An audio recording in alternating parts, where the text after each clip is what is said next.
And then number 16, the Atlanta Falcons. This is a team that had their window probably last year, this year, the year before. Like, they had a lot of youth that they had drafted really well. You talk about like Deion Jones, Grady Jarrett, Keanu Neal. Like, now they're going to have to pay some of those guys on the defensive side of the ball. It gives you a little less flexibility to bring in starters on the offensive side of the ball. This offensive line is starting to regress this year big time, like Schrader, Mack, Levitri, whatever player they're playing at guard that week. Like, this offensive line is really taking a step back. It's been a big part of their success in the last few years. Matt Ryan, a system quarterback, we're seeing cannot create without that good pass protection. So Atlanta's going to be fine. Like, they still have a pretty solid roster that is going to, be the same more or less for the next 3 years, but they're going to have to keep building that offensive line, I think, and continue to get Matt Ryan to play above his pay grade like he did over the last couple of years. If they want to get back into that Super Bowl conversation, I think they'll bounce back and be better than they were this year just because they did have a lot of injuries, but I'm not sure how elite this team's going to be moving forward. Now they got to start paying some of these guys, be less aggressive in free agency. So then number 15 here, the Cleveland Browns. Been waiting on this team's name, huh? Well, I'm buying into Baker. The ceiling is still a bit of a question, though that it's not nearly as big of a question as it was for me around draft time. You guys know I was not a huge Baker guy during the draft. But he does seem like at the worst he's going to be like, what, an accurate Dak Prescott? Is that fair? Like, that's his floor now at this point. Like, he is very decisive. He's super calm. You do not see rookie quarterbacks come in and look like 5-year vets like Baker Mayfield. He can be a little trigger happy, but that's just being a rookie. Like, I think he will be able to correct that stuff. I'm starting to see the ceiling of a Drew Brees that some people, credit whoever said that during the draft. Like, I'm starting to see that a little bit now. The coaching culture, I just give it a C-. Like, we don't know who the coach is going to be. If they hire Mike McCarthy, like, give that a D. Like, that's the worst thing for Baker Mayfield, in my opinion. I think you'd be better bringing in, like, the Texas Tech coach than Mike McCarthy. Like, you need to keep being innovative with this team and keep being modern and pushing in that direction. But then the state of the roster, a B+ is the highest we've had. They're going to have the cap space. They're going to have some decent draft capital. They've got youth. They are going to keep getting better, which for the first team on this list, you can truly say that this team is going to keep getting better. Like, I think Baker's going to keep developing. Myles Garrett's going to keep developing. You've got Ward and some good guys in that secondary. Like, you've got a bunch of players that are going to keep developing. They're going to have the ability to keep improving that roster with cap space and draft capital. So things are definitely trending up in Cleveland.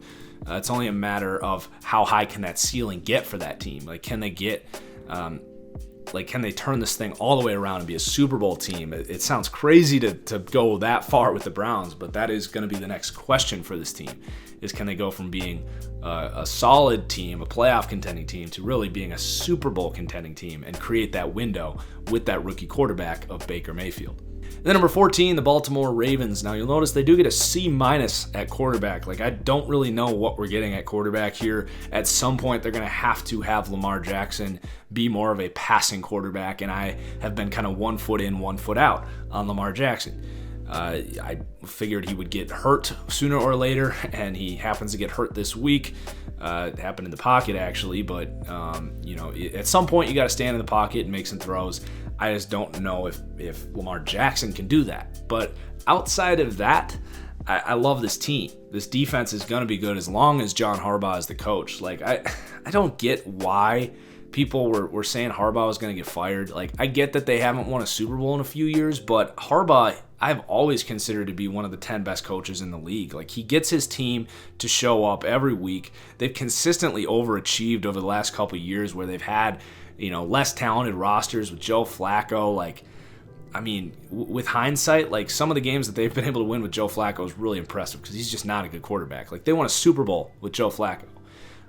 So I like Coach Harbaugh. This team traditionally does, find a few starters every year in the draft, but they can also find some guys in free agency if they decide to dip their toes into it. So I like the Ravens' outlook just in general. It's just a really solid organization. I have a hard time seeing them be anything less than like a wild card contender over the next few years. But with the shape of that division, with how the Steelers have certainly been trending down, Baltimore could easily win a couple AFC North titles over the next couple of years, depending how the Bengals and the Browns and the Steelers play out. So number 13, the Dallas Cowboys. I'm not a big Dak Prescott guy, but I will give Jerry Jones his credit. You could make an argument that Jerry Jones, not just this year, but over the last 5 years, he's been arguably the best general manager in the NFL. Like, it's crazy. He does not get enough respect, in my opinion. I think there's a lot of Cowboys haters out there. A lot of people think I'm a Cowboys hater. Whatever. I don't care. Jerry Jones is not just a brilliant business professional. He's actually stepped in, taken control of this front office, and he's had help. He's had guys advise him, but some of the moves he's made are just forward-thinking and honestly genius. Like, you go back to when they drafted offensive line. Was it 3 years in a row in the first round? He starts to see these 225-pound linebackers and the lack of talent coming in on the offensive line every year from the college levels. And he goes, screw it. We're going to take the best freaking offensive lineman we can. And I know this year they've had injuries, and I don't know how long Travis Frederick or like what the outlook is there. I would think he'll be back starting next year, but we'll see. That was impressive that they went big on the offensive line, and that's been critical for them over the last 3 years. And then the things they've done with this defense are incredible. They have drafted so well. You go back to DeMarcus Lawrence and developing him. Byron Jones, I don't know, like he's a really good corner now, but he really struggled at safety. But like Leighton Vander Esch, taking a chance on him, who most people thought was a second-round pick. He's been great. Like taking a chance on Jalen Smith in the second round. Like they've just done such a good job drafting on this team. And then the Amari Cooper trade on top of that. Like, just credit Jerry Jones in this front office. He's got some work to do with these contracts coming up, but the roster's in a good place. And I think they could be a team that, with this defense and with Amari Cooper now, and if they get this offensive line healthy and Zeke Elliott, like they could enter next year with a really good window. But I do have some questions because they've got a lot of contracts that they got to take care of. So number 12, the Houston Texans. This really just comes back to Deshaun Watson, DeAndre Hopkins. J.J. Watt's probably got 2 or 3 years left in him. They may or may not re-sign Jadeveon Clowney. But this is a team that's really impressed this year. Just the things they've been able to do offensively, despite not having an offensive line. Like, you'd think at some point they'll be able to do the Seahawks thing and address this offensive line a little more. And the defense is just going to be good, simply put, when you got J.J. Watt. You're going to be able to put guys around him, and they've got some youth back there as well. So I like the trajectory of the Texans. They still have a decent amount of holes on that roster, and I like Bill O'Brien. I'm higher on him than I think a lot of Texans fans are, but I don't know how elite this team is ever going to be until they can, fully get a full sense of team identity, I guess, is maybe what they're missing. And then number 11, the Chicago Bears. And, I'm going to be careful here what I say, because you guys know I was not high on Jacksonville coming into this year. And I've said that Mitch Trubisky has Blake Bortles-esque tendencies, but I want to be careful when I say that, because I do think Mitch Trubisky is already a better quarterback than Blake Bortles ever was. But you see just errant throws and a quarterback that has a really hard time coming off his first read. That's what I mean by Blake Bortles' tendencies. And he has really good mobility. He can create some nice plays with his feet. Like, he can do some things for sure. But I just don't think Trubisky is ever going to be, honestly, anything better than what he is right now. And he could develop, but he's got a perfect situation around him. They've stayed remarkably healthy on the offensive side of the ball. Like, all they've lost is Kyle Long, and the replacement guards have played well. And then defensively, this team's going to be really good for the next 2 or 3 years. Don't get me wrong. Like, I've got them ranked here at 11 for a reason. But offensively, I'm not sure they're ever going to be much better than they are right now. And the other thing is, they get a B- for the state of the roster. They have a really good roster this year. If we were just ranking their roster for this season, it's going to be an A or an A+. But they've used up their cap space. They've given away their draft capital for Khalil Mack, even though that was still a steal to get the Raiders' second-round pick out of that. But this is their team moving forward for 11 years. And the lack of progression, in my opinion, for Trubisky, there's been some progression, but there's enough from him for me to say, okay, this is going to be a team that needs to win with defense. And it's just a hard thing to do in the modern era. So we'll see. It really comes down to, can Mitch Trubisky become more than what he is right now and limit the turnovers? And I just don't know. I think it's going to be a playoff team. I don't know if they're ever going to win a Super Bowl in the next 3 years, though, as long as Trubisky is at the head. And this year, frankly, might be their best chance because they're healthy and they've got a good roster right now. And the other thing that I haven't really said is it's just hard to predict from year to year to say that roster is going to be great again. Like, just things happen. You suffer injuries. Players just randomly regress. So let's move on. Number 10, the Philadelphia Eagles. We've talked about this being a team that is in a win-now mindset right now, but the only thing is they do have a quarterback that I firmly believe in. I've seen a lot of, Carson Wentz is a system quarterback. I've seen that so many times this year. It's like, just shut up, people. Like, do you even understand what the term system quarterback is? And that is a term that NFL scouts use. A system quarterback usually refers to a lack of mobility.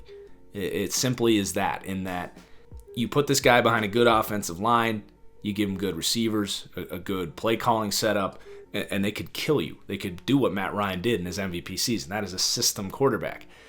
Carson Wentz is not a system quarterback. Carson Wentz is a guy that's actually still playing at a decent level. He's not playing at the MVP level he had last year when he had help around him. You still need help to play quarterback in this league. But, the fact that they've been able to do as much as they have offensively is a credit to Carson Wentz. Is he Russell Wilson? Is he Aaron Rodgers? No, not at the moment. He's still in his third year. But just chill it. It's usually Cowboys fans, I feel like, that still think Dak is better than Carson Wentz. Like, we've seen enough at this point to know that Dak Prescott, it just doesn't have the accuracy and doesn't have the arm talent to be Carson Wentz, simply put. So that's an unrelated rant. The Eagles, I like their coaching. I kind of like their front office. They've been hit or miss, honestly, with some of their moves. And they've had some injuries this year. But they're going to have a hard time. They've traded away some draft picks. They've used most of their cap space. They're going to have a hard time improving this roster, but they still have some nice pieces. You got a good tackle in Lane Johnson. You've got some offensive playmakers. You got Carson Wentz. And then defensively, you got some good building blocks. They'll get Derek Barnett back, who I think is a really good pass rusher. So the Eagles will be all right. They'll hang in there. I don't know if they're going to get back to that Super Bowl level. They just have some holes now that they're going to have a hard time filling. And they're going to have to bounce back from potentially not winning the Super Bowl this year in this window that they've created for themselves. But as long as you got Carson Wentz, they should be able to stay as a relevant football team. And then on course with that, the Seattle Seahawks at number 9. Now, I'm actually really optimistic for this Seahawks team. As long as Pete Carroll is staying here, like, I know he's a little older, but I don't think he would retire, not after the season they've had this year. And I don't think they win the Super Bowl this year, though they have proved to be a really good football team, basically just by playing good defense and letting Russell Wilson go to work. But the nice thing here is a lot of people thought this was a team that was in rebuild this year, and in a way, they were. They trade away Richard Sherman. They try to draft well. They've started some younger guys, and it's worked out. They've won games that way. But what's nice about doing that is you free up cap space 2-3 years down the road. You get some extra draft capital, and you put yourself in a position to improve your team, improve the state of your roster as we rank it here over the course of 2 or 3 years. So while they're a good team now, they're going to get better because they've opened up the ability to do that moving forward. And Russell Wilson is not going anywhere. And this defensive scheme that this team does so well isn't going anywhere. And this coaching and the way they develop players out of nowhere isn't going anywhere. So Seahawks definitely stock up in the last really couple of months, and they should be a problem for a lot of teams. So number 8, the Chargers. I don't know where this team's going to be playing. I guess they'll be in LA, but if a team makes a run to get the Chargers, or if a city makes a run to get the Chargers, they got to get out of LA. I don't know if they would go back to San Diego or what's going on here. But this is basically about a roster and a collection of talent, because as an organization, it's just a big fat question mark. Like, I don't know how good of a coach Anthony Lynn is. It's hard to tell. Like, he's done a good job this year, but they also have an incredible roster. They don't have a home field advantage that they can lean on over the next 3 years. But this really comes down to Philip Rivers is a great quarterback, and this front office is potentially the best in the NFL. Like, they draft well every year. Seriously, like, they are bringing in a superstar to this team every year. This year it was Derwin James. And I just trust that this team is going to be one of the best rosters over a 3-year window. The question is, can they get a home field advantage? Because I think that is, over the course of the next 3 years, going to be important if they want to win a Super Bowl. Maybe they could go on the road and do it this year or whatever, but it is definitely unlikely. I hope it happens because I love watching this Chargers team. I'd love to see Philip Rivers get a Super Bowl, but I'm just not sure, given the state of their organization, that's going to happen. But from a football perspective, it's a hell of a football team. Number 7, the New Orleans Saints, and this is a tough one. And I actually had them lower, like in the teens for a little bit, and it does come down to Drew Brees. Like, he's going to be 40 next year. It's hard to sustain that success at that age. He's still playing at a high level this year. So that's a big question mark. Obviously, if Drew Brees can play like this over the next 3 years, like, this is going to be a mistake putting them at 7. Like, they should be in the top 3 for sure. Because you look at the rest of the roster, they've drafted well.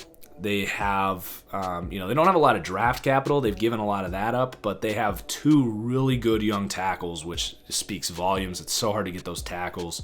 You've got the running back in Kamara. Michael Thomas isn't going anywhere. Like, the offense is going to be really good, even if Drew Brees retires and say they go to Teddy Bridgewater or someone else. Like, the offense is going to be fine.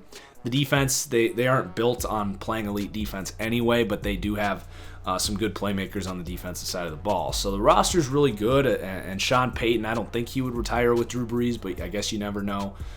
So they're definitely set up to still be really solid. I just have a big question mark next to Drew Brees, and then they don't have a first round pick this year. They don't have a 3rd or a 4th, I don't think. So, like, they're going to have to find other ways to get better next year. But they're definitely all in this year, and this is a team that, you talk about having a hard time keeping up, but is all in this year in this modern era of going all in. And then number 6, the San Francisco 49ers. I've been buying into this team from the moment they traded for Jimmy Garoppolo, who I think is an elite quarterback and would have shown that this year had he not torn his ACL, especially when you pair him with Kyle Shanahan with an offensive line now that is playing fantastic. The big problem with the 49ers is they're going to have to basically completely revamp this defense. Like, outside of DeForest Buckner and maybe like Fred Warner, I don't know if they've got a guy starting on this team right now, maybe Arik Armstead, that they want starting for a potential Super Bowl contending team. So they have a lot of work to do on this roster. Maybe they can get a Joey Bosa after having that big injury to Garoppolo. So we'll see. They have a lot of cap space, which is another reason they come in high here. But a lot of this centers around just Jimmy Garoppolo, Kyle Shanahan, who I think is an incredible coach, and the flexibility they're going to have to improve this roster and the stability they're going to have on that offensive line with Jimmy Garoppolo coming back. And then number 5, the LA Rams. This was one of those all-in teams this year, but they do have a lot of youth. I'm a little lower on this team's outlook. The Jared Goff that we saw against the Bears, that's a version of Jared Goff that I've always kind of talked about, that he's got those Matt Ryan qualities where if you take away everything around him, he can't create, and he can't play in cold weather. So he's got his limitations. He has overall still impressed me this year. I think he's got a much better arm than Matt Ryan, but I still don't like him when he's pressured. Like, he is really bad when the pass rush gets in. Like, he could fumble at any moment. He's got really bad ball security. Jared Goff's fine, but I do think the second you got to pay him $28 million plus or whatever he's going to get, this team is going to kind of fall apart, and he is now entering his 4th year. So by the 3rd year of these rankings, you're going to have Jared Goff on that big contract, and I think this team's window is right now next year. But you do have Sean McVay, who has proved to be just a genius. Like, this team, I'm obviously not trying to drill them down. I've got them number 5. I just see a little bit of drop off from where they are right now, which is one of the 3 or 4 best teams in the league. But yeah, I just think from a roster construction standpoint, they're going to have a hard time over the next couple of years keeping it this high caliber of a roster. But I do think with Goff and McVay, they should be able to have a pretty good offense. And the number 4, the Green Bay Packers. This is a team that has basically taken a year as like a red shirt or a retool year. They trade for the extra first-round pick. They pass on a Derwin James to go and get a first-round pick in the next year's class, but they actually draft well, getting Jair Alexander, who's looking like one of the future great corners in this league. So you got Aaron Rodgers. You're going to have an upgrade moving on from McCarthy. So the offense should be better. You still have probably the best left tackle in the NFL in David Bakhtiari, who is such an asset for Aaron Rodgers and the way he likes to kind of free ball it. And you've got Devontae Adams, who's taken a step towards being, honestly, an elite receiver in this league. So offensively, they will be fine. And you've even got like Aaron Jones playing well. They've got a ton of draft capital to address some of these needs, the offensive line. And then defensively, this team needs to find a way to stay healthy. But you look at this team, like up front, Kenny Clark has emerged as one of the best D linemen in the NFL. They need to address the middle linebacker position. And then at corner, they could probably use another one. But, Jair Alexander, it was a great pick. So the state of the roster here in Green Bay, they are in a position to really improve it. And when you already have Aaron Rodgers and a really solid core on the offensive side of the ball that you think will probably take a step forward, getting an improved play caller in there, Green Bay is setting up real nicely to really kind of bounce back and try to capitalize on the next 3-4 years of Aaron Rodgers' career. I also like a lot of the things that the new general manager has done, kind of opening things up, saying that they're going to consider free agency for the first time really in Aaron Rodgers' career on some of this things. So I think Green Bay's stock is going to continue to rise early next year. I think there's a lot of overreactions with this team this year. And then number 3, the Indianapolis Colts, who have really turned this thing around fast. And I was high on this team coming into the year, and they've overachieved compared to what a lot of people expected. Just love what this front office has done. Like, you tell Andrew Luck to take a redshirt year, get your shoulder healthy. We're going to get you an offensive line for the first time in your career, and they do it. They draft well. They get Quentin Nelson. They bring in Braden Smith. And they have set up now probably the best quarterback offensive line combo in the NFL for the next 3 years, which is super important. I could honestly put, tackle play or just offensive line play as one of my qualifiers, because it's so hard to find offensive lines that can just ruin your team, like we're seeing with, say, Minnesota this year, who can't block anyone and can't find anyone to block. And then defensively is where they've really surprised me. You get Darius Leonard playing at the level he's playing at. And some of these guys in the secondary you're going to have to replace, but I love Malik Hooker. And they can really have some nice cap space moving forward, which is going to be big to bring in maybe another offensive weapon, bring in some help on the defense. There's going to be a lot of edge rushing free agents this year that Indianapolis might consider. So definitely stock up for the Colts. You got everything kind of in place, and you have the flexibility to improve this roster as opposed to some of these teams that have been more all in lately. And then number 2, the New England Patriots. I don't know what's going on with Tom Brady. I mean, I know that he's regressed because he's 41 years old. He's still a really good quarterback. But I don't know, if he retires this year, if he retires next year. It's definitely the beginning of the end for Tom Brady. And I will stand by the fact that Bill Belichick should have stuck to his mettle and traded Tom Brady and moved forward with Jimmy Garoppolo. I will stand by that. I will die on that hill. I think this team would be in better shape this year with Jimmy Garoppolo, assuming he doesn't have a fluky ACL injury. So I don't know what's going on there, but I do know that Bill Belichick and this just entire culture, the front office, the ability that they basically neutralize the importance of roster talent and just outsmart and outscheme and outprepare everyone. And that's not going to change just because Tom Brady retires. They're going to have to figure some things out if Tom Brady leaves, and that's another big if. So the quarterback situation is questionable. But I just have so much faith in this organization. I think Bill Belichick is going to want to prove that he can win without Tom Brady when Tom Brady's gone. So I don't think Bill Belichick's going to retire with Tom Brady by any means. So it's going to be interesting to see this all play out. But I do think that things will continue to roll for the Patriots after Tom Brady. And I don't even know if Tom Brady's going to retire in the next 3 years. That's another big thing here. And then number one, this one was pretty easy for me, the Kansas City Chiefs. I mean, you look at all the qualifiers here. They've got the quarterback. Patrick Mahomes is going to continue to get better. I do think he needs to be a little more conservative at times. Like there's been throws throughout the year where he's been just incredible this year, don't get me wrong. But there's been throws where it's just like, yeah, we probably didn't need that throw, where he'll just chuck it up. Like he'll make a few rushers miss and then just sling it. And there's times where that's going to bite you in the ass if you're playing really good teams. And then Andy Reid's one of the best coaches in the NFL. They got a great culture. They got a great home field advantage. Like that's not going anywhere. The front office has been fantastic. They draft well. They take appropriate risks. And then just the state of this roster, like it's super talented right now. Like Mahomes, Hill, and Kelsey, these guys aren't going anywhere. Defensively, they need to improve it for sure. But the thing is, this team, they've stayed put with their draft picks. You know, they didn't give up a big pick for Earl Thomas, and they have cap space moving forward. This is definitely a team that now that they know Patrick Mahomes is an absolute stud, they're going to be all in, getting some really good players in here with that extra cap space that having that rookie quarterback will bring. So that's it. It got a little long, but I hope you enjoyed the whole thing. Please do hit that like button, especially if you made it this far. There's really no excuse if you're still with me. At worst, you skip through, listen to hear what I said about your team. So I hope you enjoyed. I'm looking forward to discussing this all with you guys in the comments below. Cheers as always, guys. We'll see you next time.